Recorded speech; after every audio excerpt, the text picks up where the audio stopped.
एक क्षेत्र में सूखा पड़ गया। एक सदगृहस्थ ने सोचा, जब तक वर्षा नहीं होती यहाँ काम मिलेगा नहीं, चलो कहीं दूसरी जगह जाकर कुछ काम करें। सभी सदस्यों ने यह बात स्वीकार की और चल पड़े।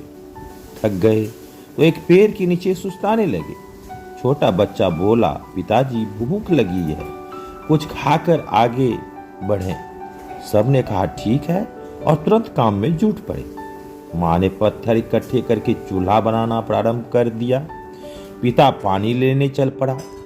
छोटे भाई बहन लकड़ियां इकट्ठी करने लगे। ऊपर पक्षी रहते थे। उनका मुखिया बोला, मूर्खों, सारी तैयारी तो कर रहे हो, पकाने के लिए तो तुम्हारे पास कुछ है भी नहीं, खाओगे क्या? बड़ा लड़का इसी विचार में था, कहीं से कुछ कंदमूल मैं लाऊं। पक्षियों के परिहास से उसे गुस्सा आया। बोला, अभी सब मिलकर तुम्हारे परिवार को पकड़ के पकाएंगे। पक्षियों का मुखिया डर गया। सोचा, यह पुरुषार्थी परस्पर सहयोग से कुछ भी कर सकते हैं। वह बोला, हमारे परिवार को मत सताओ, मैं तुम्हें गड़े खजाने का ठिकाना बता देता हूँ, चैन से जीवन बिताना। खजाना लेकर वे घर लौट आए। पड़ोस में एक आलसी झगड़ालू परिवार रहता था। उसने सारा विवरण सुना तो मुफ्त में धन पाने के लिए वे भी उसी पेड़ के नीचे पहुंचे।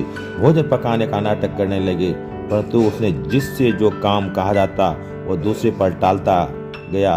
देर तक विचेचे होती रही। पक्षी बोला, भोजन बनाने की तैयारी में झगड़ तो रहे हो, पर पकाओ क्या? परिवार प्रमुख झट से बोला, तुम्हें पकड़ कर पकाएंगे।